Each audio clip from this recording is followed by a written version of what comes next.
Wherefore, seeing we also are compassed about with so great a cloud of witnesses, let us lay aside every weight and the sin which doth so easily beset us, and let us run with patience the race that is set before us, looking unto Jesus, the author and finisher of our faith, who for the joy that was set before him endured the cross, despising the shame, and is set down at the right hand of the throne of God.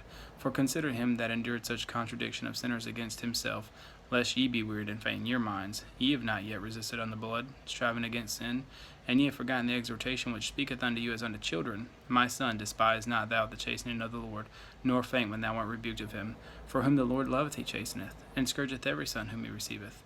If ye endure chastening, God dealeth with you as with sons. For what son is he whom the Father chasteneth not? But if ye be without chastisement, whereof all are partakers, then are ye bastards, and not sons. Furthermore, we have had fathers of our flesh which corrected us, and we gave them reverence. Shall we not much rather be in subjection unto the Father of spirits, and live? For they verily for a few days chastened us after their own pleasure, but he for our profit, that we might be partakers of his holiness.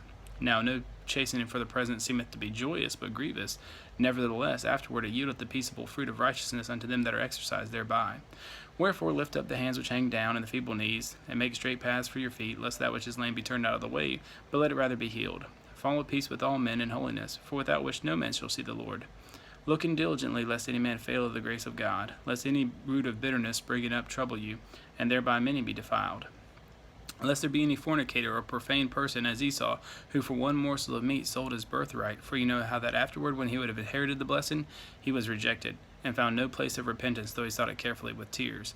For ye are not come unto the mount that might be touched, and that burned with fire, nor unto blackness and darkness and tempest, and the sound of a trumpet and the voice of words, which voice they that heard entreated that the word should not be spoken to them any more, for they could not endure that which was commanded. And if so much as a beast touched the mountain, it should be stoned or thrust through with a dart.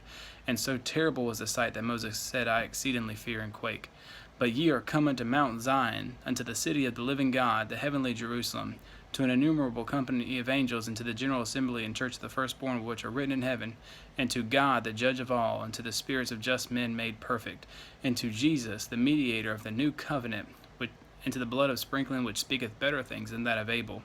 See that ye refuse not him that speaketh. For if they escape not him who spake on earth, much more shall not we escape if we turn away from him that speaketh from heaven, whose voice then shook the earth. But now he hath promised, saying, Yet once more I shake not the earth only, but also heaven. And this word yet once more signifieth the removing of those things that are shaken, as of things that are made, so that things which cannot be shaken may remain.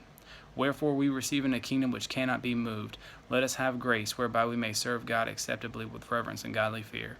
For our God is a consuming fire.